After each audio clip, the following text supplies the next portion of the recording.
اعوذ باللہ من الشیطان الرجیم بسم اللہ الرحمن الرحیم۔ السلام علیکم۔ دنیا کی زندگی۔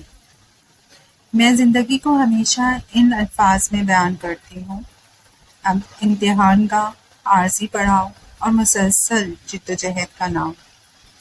زندگی کو ہمیشہ ایک عارضی پڑاؤ سمجھ کر جینا ہے ہم نے، کیونکہ یہ زندگی چند وقت کی ہے اور اصل ٹھکانہ ہمارا آخرت میں ہے۔ جو لوگ دنیا کو اپنا مستقبل کا گھر سمجھ لیتے ہیں اور دنیا کے پیچھے بھاگتے ہیں، یہ لوگ ایک تو سکون کی زندگی نہیں گزار پاتے اور دوسرا ان لوگوں کو اگر اللہ چاہیے تب ہی اپنی طرف بلاتا ہے، ورنہ یہ لوگ جیسے اللہ کی یاد سے غافل رہ کر دنیا میں مگن رہتے ہیں، ویسے ہی ایک دن موت تک اور پھر قبر تک پہنچ جاتے ہیں۔ پھر ان کو پتہ لگتا ہے کہ ہمارا اصل گھر تو آخرت ہے۔ تو اس لیے زندگی کو ہمیشہ چند وقت کا مہمان سمجھ کر جیو، جس میں آپ نے اپنے اگلے گھر کے لیے اپنے اعمال کے ذریعے تیاری کرنی ہے، اپنے رب کو منانا ہے۔ دوسرا آ جاتا ہے امتحان گاہ۔ دنیا مومن کے لیے آخر کیوں امتحان گاہ ہے؟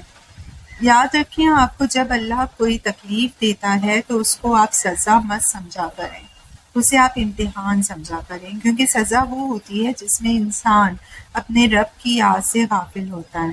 سزا وہ ہوتی ہے جب انسان فرض عبادات تک پورا نہیں کر پاتا۔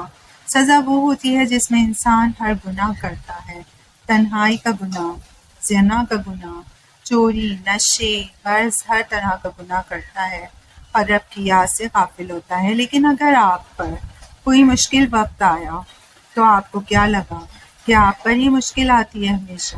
آپ کو کیا لگتا ہے کہ آپ اکیلے ہیں اس سفر میں؟ نہیں، آپ اکیلے ہرگز نہیں ہیں، اللہ آپ کے ساتھ ہے ہر پل۔ مگر آپ اپنے ارد گرد کیا لوگوں کا جائزہ نہیں لیتے کہ وہ لوگ کس طرح کی آزمائش سے گزرتے ہیں؟ بظاہر ہمیں ان کی تکلیف چھوٹی لگتی ہے، مگر جب وہی تکلیف ہم پر آئے تو کیسے ہم تڑپ اٹھتے ہیں۔ ہم سے پہلے اللہ نے پیغمبر بھیجے ہیں، تو کیا ان کو نہیں آزمایا؟ وہ تو بہت اونچی شان والے ہیں، ہم تو خاک برابر بھی نہیں، تو کیا ہم انوکھے ہیں جو ہم تک اللہ کسی امتحان کو نہیں لائے گا؟ ارے اللہ کا شکر ادا کریں کہ اس نے آپ کو چنا اس امتحان کے لیے، ورنہ ہم کہاں اس قابل ہیں۔ تیسری سب سے اہم بات ہماری دنیا کی زندگی کی ہے، جدوجہد اور محنت۔ جی ہاں، آج اگر ہم دنیا میں محنت کریں گے اپنی آخرت کو سنوارنے کے لیے، اپنی آخرت کا گھر اچھا بنانے کے لیے، چونکہ یہ آسان نہیں ہے، اس میں محنت لگتی ہے، نفس سے لڑنا پڑتا ہے، ایک طویل سفر اور جہاد اپنے ہی نفس کے خلاف کرنا پڑتا ہے، اللہ کی خوب عبادت کرنی پڑتی ہے، اس کو راضی کرنا پڑتا ہے، ہر بات کا خیال رکھنا پڑتا ہے، یہاں تک کہ انسانوں تو کیا جانوروں کے حقوق کا بھی خیال رکھنا پڑتا ہے، ایک احتیاط کرنی پڑتی ہے، پھر جا کر ایک خوبصورت گھڑی کا آغاز ہوتا ہے، پھر سویرا ہوگا ایک دن جب ہم ہر فکر سے آزاد اپنے رب کے پاس اس کے بنائے گھر یعنی جنت میں ہوں گے۔ اس کے لیے کتنی طویل جدوجہد کی ہمیں ضرورت تھی۔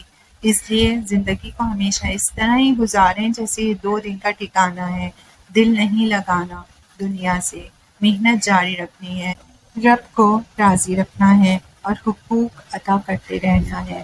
شکریہ۔ آئی ہوپ کہ آپ لوگوں کو دنیا کی زندگی سمجھ آ گئی ہوگی۔ اللہ ہم سب کو اپنے مطابق زندگی گزارنے کی توفیق عطا فرمائے۔ آمین۔ شکریہ۔